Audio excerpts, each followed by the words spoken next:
આવાજ ન્યૂઝ હવે છે અગત્યના સમાચાર। કડી તાલુકાના ધરમપુર ગામની હાઈસ્કૂલમાં રમતોત્સવ યોજાયો। ખાખરિયા વિસ્તારના કડી તાલુકાના સાવંતરિયાળ ધરમપુર ગામની હાઈસ્કૂલમાં વર્ષ 2025નો શાળાકીય રમતોત્સવ યોજાયો। પ્રતિવર્ષ નવેમ્બરના અંતમાં 3 દિવસ સુધી યોજવામાં આવતા રમતોત્સવની એક આગવી વિશેષતા એ છે કે એનું સમગ્ર આયોજન શાળા મંત્રી, રમતગમત મંત્રી અને તેમની ટીમ થકી વિદ્યાર્થીઓ દ્વારા જ કરવામાં આવે છે। શાળાકીય રમતોત્સવમાં કબડ્ડી, રસ્સાખેંચ, લંગડી, સંગીત ખુરશી, લીંબુ ચમચી, સોય દોરો, મટકી ફોડ, કોથળા દોડ, લોટ ફૂંક, ત્રિપગી દોડ, ડોઝ બોલ, લાંબી કૂદ, ઊંચી કૂદ, બરછી ફેંક, ચક્ર ફેંક, દોડાકૂદ જેવી વિવિધ રમતોની સાથે 1 મિનિટ જેવી મનોરંજન કરાવતી રમતો પણ રમાડવામાં આવે છે। શાળાના વિશાળ અને હરિયાળા મેદાનમાં બાળકો મુક્ત મને રમતો રમે છે અને વિજેતા ટીમને મોટા પુરસ્કાર સાથે નવાજવામાં આવે છે। આ વર્ષના રમતોત્સવમાં ઇનામદાતા મહારાજપુરા ગામના રિંકલભાઈ પટેલ રહ્યા। તેમણે વિદ્યાર્થીઓને ઇનામો આપી પ્રેરણા પૂરી પાડી।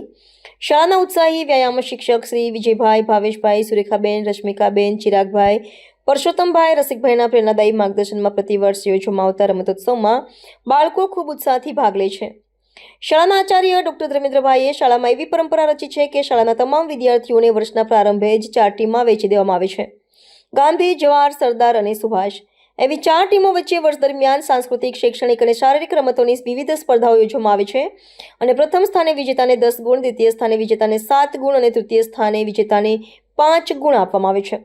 વર્ષના અંતે જે ટીમ સૌથી વધારે ગુણ પ્રાપ્ત કરે છે તે ચેમ્પિયન બને છે અને શંકરલાલ ટ્રોફી મેળવે છે। આ વર્ષના રમતોત્સવમાં પ્રથમ દિવસે શાળાના આચાર્ય ડોક્ટર ધર્મેન્દ્રભાઈ તરફથી તમામ બાળકોને પાઉંભાજી જમાડવામાં આવી તો બીજા દિવસે શાળાના શિક્ષકો તરફથી અલ્પાહાર કરવામાં આવ્યો। શાળા મંત્રી નૈતિક સોમેશ્વર અને રમતગમત મંત્રી દેવાંગ પટેલની ટીમે ખૂબ મહેનત કરી કાર્યક્રમને સફળ બનાવ્યો। શાળાકીય રમતોત્સવમાં કેળવણી મંડળ અને ગામ ખૂબ ઉત્સાહથી જોડાયા છે અને વિદ્યાર્થીઓને પ્રેરણા પૂરી પાડે છે। બ્યુરો ચીફ ભાવેશ પરીખ, કડી। 2025-26 નવેમ્બર અને ડિસેમ્બરમાં દર વર્ષે અમે રમતોત્સવનું આયોજન કરીએ છીએ। રમતના આયોજનમાં શાળાના દરેક ભાઈઓ બહેનોમાંથી 4 ભાઈઓ બહેનોને આપણે 4 વિભાગમાં વહેંચીએ છીએ। સરદાર, સુભાષ, જવાહર અને ગાંધી આ 4 ટીમોની અંદર આ 4 આવા સ્કૂલના બાળકો એમાં વિભાજિત થાય છે।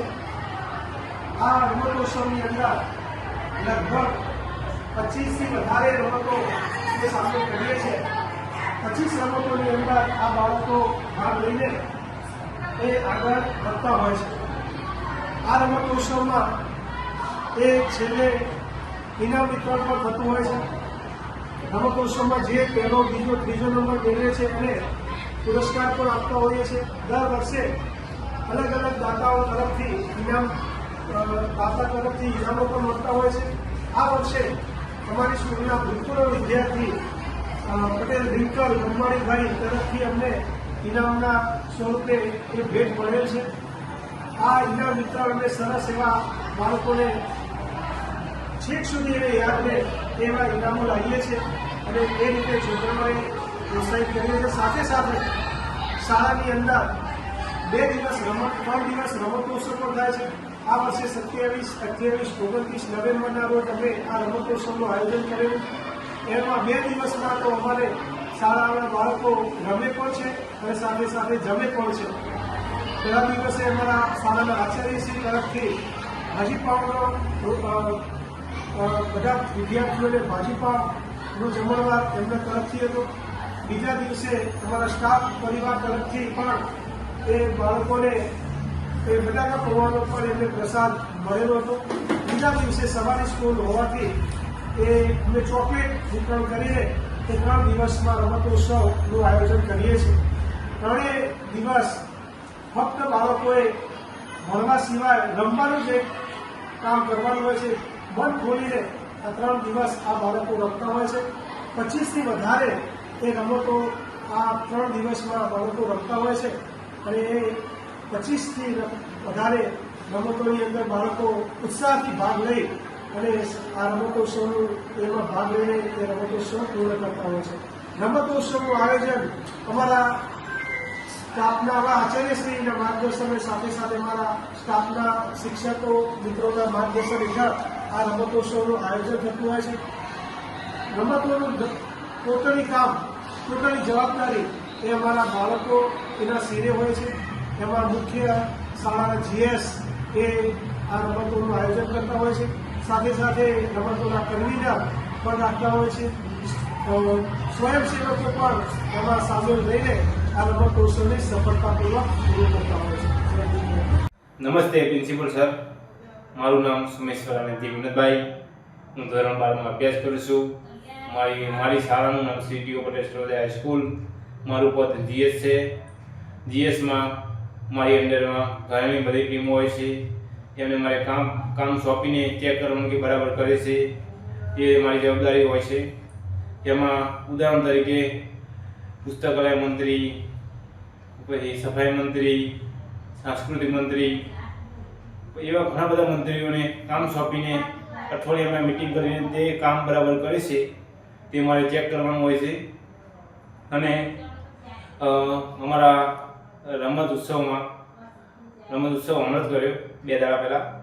તેમાં અમારા ત્યાં ફેની, નિકુલ, સાહિલ એવા રમતગમત મંત્રી તેમને સારી રીતે મેદાન તૈયાર કર્યું અને ટીમને આખી સરસ રીતે એમની ટીમમાં કામ કર્યું અને સારી રીતે કામ નિભાવ્યું.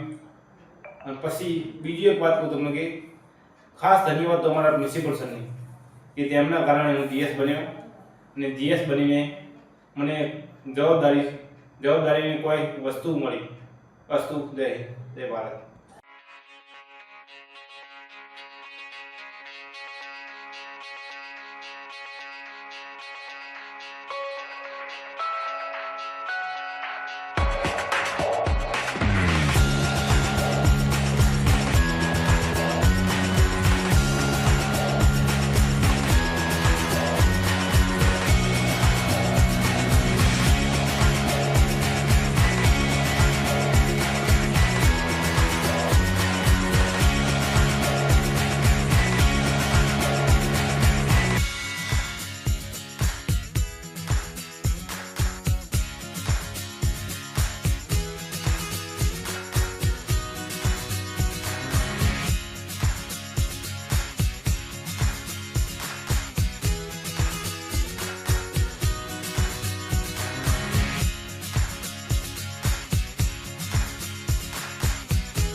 આવા ન્યૂઝ જોવા માટે સાબર આવાઝ યુટ્યુબ ચેનલને સબસ્ક્રાઇબ કરો અને લાઇક કરો, જેથી હવે પછીના દરેક સમાચાર સબસ્ક્રાઇબ કરેલા હશે તેઓને નવા સમાચારની માહિતી મળી જશે.